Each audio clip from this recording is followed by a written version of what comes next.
الحمدللہ، اللہ تعالیٰ کا لاکھ لاکھ شکر ہے کہ مالک الملک نے اپنی یاد کی توفیق اور موقع عطا فرمایا۔ لاکھوں اور کروڑوں درود حضرت محمد مصطفیٰ صلی اللہ علیہ وآلہ وسلم پر، جن کے طفیل مالک الملک نے یہ مہربانی عطا فرمائی۔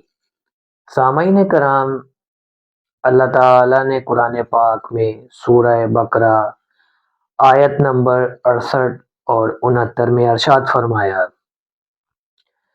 انہوں نے پھر حضرت موسیٰ علیہ السلام کے سامنے عرض کی کہ آپ اپنے رب سے پوچھئے، وہ ہم کو بتائیں کہ وہ گائیں کیسی ہونی چاہیے، یعنی اس کی عمر کیا ہے۔ حضرت موسیٰ علیہ السلام نے بتایا کہ تمہارا رب یہ فرما رہا ہے کہ وہ گائیں ایسی ہونی چاہیے کہ نہ وہ بوڑھی ہو اور نہ بچی، درمیانی عمر کی ہو۔ اور حضرت موسیٰ علیہ السلام نے انہیں بتایا کہ جو اللہ تعالیٰ انہیں حکم دے رہا ہے اس پر عمل کرو۔ انہوں نے کہا، آپ اپنے رب سے پوچھ کر یہ بتائیں کہ اس کا رنگ کیسا ہونا چاہیے۔ حضرت موسیٰ علیہ السلام نے کہا، تمہارا رب فرما رہا ہے کہ اس کا رنگ خالص زرد ہو اور ایسی ہو کہ دیکھنے والوں کا دل خوش کرے۔ سامعین کرام، جب حضرت موسیٰ علیہ السلام نے انہیں کہا کہ تمہارا رب فرما رہا ہے کہ ایک گائیں ذبح کرو، تو ان کم عقلوں نے کہا، آپ ہمارے ساتھ مذاق کیوں کرتے ہیں؟ ہم نے عرض کی تھی کہ آپ یہ بتائیں اس کا قاتل کون ہے، لیکن آپ کہتے ہیں کہ گائیں ذبح کرو اور گائے کے گوشت کا ٹکڑا اس کو لگاؤ۔ حضرت موسیٰ علیہ السلام نے فرمایا، ہنسی اور مزاح کرنا جاہلوں کا کام ہے، میں اللہ تعالیٰ کا رسول ہوں اور تمہاری ہدایت کے لیے ہوں۔ میں جو بتاتا ہوں وہ اللہ تعالیٰ کی طرف سے ہوتا ہے۔ انہوں نے کہا، اچھا پھر وہ گائیں کیسی ہوگی کہ جس کے گوشت کا ٹکڑا لگانے سے انسان زندہ ہو جائے گا؟ وہ کیسی خاص قسم کی گائیں ہیں، ہمیں پوچھ کر بتائیں، وہ کس قسم کی گائیں ہیں؟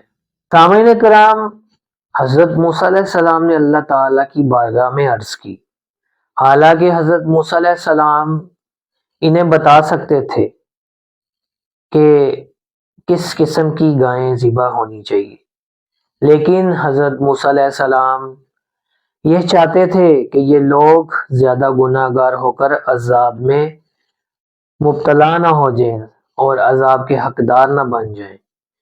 یہ میرے کہنے پر اعتراض کریں گے اور اس طرح وہ گناہ گار ہوں گے۔ حضرت موسیٰ علیہ السلام کی عرض پر اللہ تعالیٰ نے فرمایا، وہ گائیں جوان ہو، بوڑھی بھی نہ ہو اور بچی بھی نہ ہو۔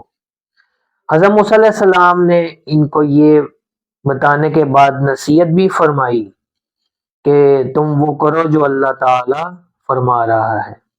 یعنی حضرت موسیٰ علیہ السلام یہ جانتے تھے کہ ان کی حجت بازی بڑھتی جائے گی، جتنی حجتیں کرتے جائیں گے اتنی ہی ان پر زیادہ مشکلات نازل ہوتی رہیں گی اور خواہ مخواہ یہ عذاب میں گرفتار ہوں گے۔ اسی لیے ساتھ یہ فرما دیا، وہی کرو جو اللہ تعالیٰ کا حکم ہے۔ لیکن انہوں نے اپنی عادت پوری کی اور کہا کہ آپ بتائیں کہ اس کا رنگ کیسا ہونا چاہیے۔ حضرت موسیٰ علیہ السلام نے فرمایا، اللہ تعالیٰ فرما رہا ہے کہ اس کا رنگ بہت اعلیٰ قسم کا زرد ہونا چاہیے، ایسا کہ جو دل کو خوش کر دے۔ سامعین کرام، ان ساری باتوں میں اللہ تعالیٰ کی بہت بڑی حکمت تھی۔ مالک الملک نے اس آدمی کو بدلہ دینا تھا جس نے اپنی ماں کی تابعداری اور فرما برداری کی تھی۔ اللہ تعالیٰ اس آدمی کا توکل پورا کرنا چاہتا تھا جس نے اپنے بچے کو اللہ تعالیٰ کے سپرد کیا تھا اور اللہ تعالیٰ کے بھروسے پر ایک بچھیا جنگل میں چھوڑ دی تھی اور اللہ تعالیٰ کی بارگاہ میں عرض بھی کی تھی کہ یا اللہ میرے اس بچے کی حفاظت فرمانا، اور بچھیا جب بڑی ہو جائے تو اس کے لیے نفع بخش ہو۔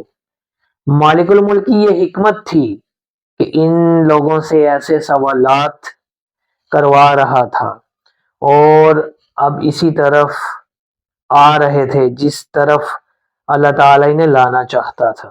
چنانچہ انہوں نے ایسے ہی سوالات کیے، حالانکہ حضرت موسیٰ علیہ السلام نے انہیں پہلے ہی بتا چکے تھے کہ تم وہ عمل کرو جو اللہ تعالیٰ نے تمہیں حکم فرمایا ہے، گائیں ذبح کرو۔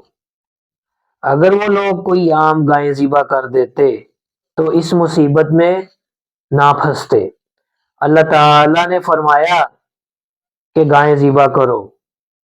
اب گائیں کون سی ہو، کس قسم کی ہو، وہ تو تلاش کرنی پڑے گی۔ انہوں نے یہ سوالات کر کے اپنے آپ کو پھنسا دیا۔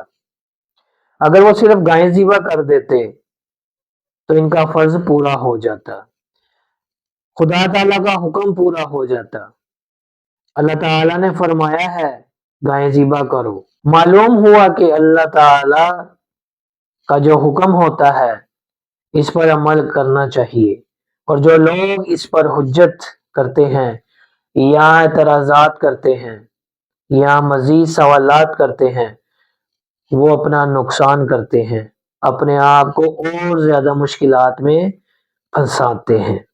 سامعین کرام، سب سے اہم بات، قرآن پاک میں اللہ تعالیٰ نے بیان فرمایا کہ تم گائیں کو ذبح کر کے اس کا گوشت مردے کے ساتھ لگاؤ تو وہ زندہ ہو جائے گا اور بیان کرے گا کہ مجھے کس نے قتل کیا ہے۔